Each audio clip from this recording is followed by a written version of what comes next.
On the line is Health Minister Zweli Mkhize's spokesperson, Lwazi Manzi. Lwazi, thanks very much for your time. We'll speak about plans to repatriate some of the South Africans in China in just a moment. For now, though, I'm hoping you'll be able to weigh in on the news story that we've just heard, which is essentially the South Africans who are confirmed to have coronavirus. We understand that they were, of course, on board of the Princess Diamond cruise ship. What else can you tell us? Thank you very much for having me. Yes, indeed. There were 2 crew members. So these are people who are actually working on the Princess Diamond ship. In fact, there were 12 crew members who are working on the Princess Diamond ship. And of course, everybody knows about the outbreak that happened on the Princess Diamond ship. And of the 12 people who were working there from South Africa, 2 of them did test positive for coronavirus, although they are asymptomatic. The moment they were tested positive for coronavirus, they were then transferred out of the ship and taken to a facility in Japan. There they will be monitored and, I guess, treated to whatever extent they need to be treated, although they are asymptomatic. And then, of course, because of their incredible exposure, because they were in a confined space and so many people were affected on that ship, once they are cleared of COVID-19, they will still need to undergo a 14-day quarantine period there in Japan before they will be permitted to move any further. Right, and issues around the ship date back to, a few days ago. I mean, as far as the 25th of January already, we'd heard about a passenger who disembarked in Hong Kong having tested positive. When did the department learn about these 12 South Africans, and particularly the 2 that we now know were infected with coronavirus? We learned about the 12 South Africans who were on board when the quarantine period ended, which was officially on the 19th of February. And then on the 25th of February, because what happened on the ship was that the quarantine period ended, but that didn't mean that everybody left. It was a phased approach. So, and also just to remind everybody that a ship doesn't belong to any country. A ship is just a private company. So it was a company that was sort of taking responsibility for the entire situation.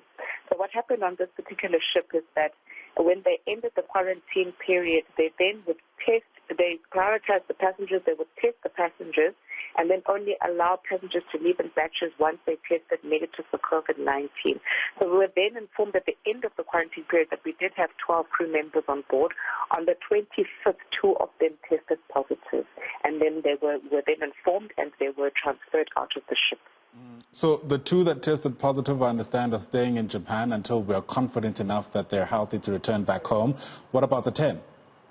The 10 are actually still on board the ship. As I said, they are prioritizing the disembarkation of passengers. They are hoping they will be able to disembark the last passengers during the weekend. After that, all the crew members, including our own, will then also start the series of testing and disembarkation. So our crew members that are remaining will still have to stay on the ship until all the passengers have disembarked. They will then be doing all the tests on them as well to ensure that they're still negative, and then allow them to be disembarked if they're still negative. So it's still going to be a process. And of course, that probably puts an incredible amount of anxiety on some of their family members who I understand are also in South Africa. Has there been any communication with them to give, them an update on, some of their relatives who are clearly quite strongly affected by this coronavirus? Absolutely. So the fortunate thing, as I said, is that the 2 who tested positive really did test positive on testing and are not symptomatic. They are quite well. The others are fine at the moment. So that is very comforting. Of course, there is communication. There's very good communication between the governments, and of course, there is communication with the families.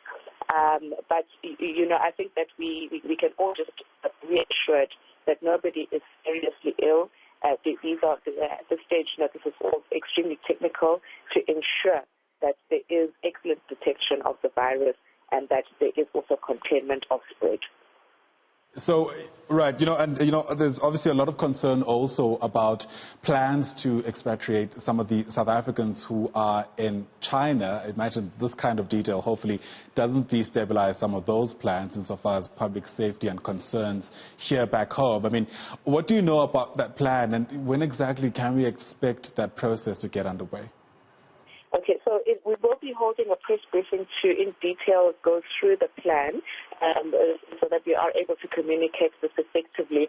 But in the meantime, while we're here, What I can say is that the South Africans who are being repatriated from Wuhan City, we are doing so because they are at the epicenter of the outbreak, and they have been under lockdown conditions for quite some time now, and so they have made a request to come back home. No South African has gotten sick in China from coronavirus. All of these South Africans who have expressed a desire to be repatriated, they are all well people. They're all just fine. There's just different circumstances why they want to come back. Many of them are students who finished their studies. Some of them are professionals or people who are just traveling, who are done with what they wanted to do, and really, they just found themselves under the lockdown, and they really just need to come back home. So we've heeded that call, and the important thing, the most important principle about the whole thing is that the chain of isolation is maintained. And so really what's very important is to ask the media and to ask the friends, families, associates of everybody, the repatriates themselves, to fully cooperate with this military operation. It is a military operation. Things are still being worked out, although, of course, it's all being done as a matter of extreme urgency so that it can all be done as quickly as possible. But it is a military operation, so it is, of course, a secure operation, and that means also that some information is going to be privileged. We will communicate what is essential for the public to know. And really, it's a matter of everybody just banding together as a country to ensure that the entire operation is a safe operation, a humane operation, that we treat these repatriates with dignity, and that we ensure that as a result of this operation, we remain coronavirus free. All right, let's leave it there for now, at least. Thank you very much for getting us into the picture as much as you could. Dr. Lwazi Manzi speaks for the Health Ministry here in South Africa. We take a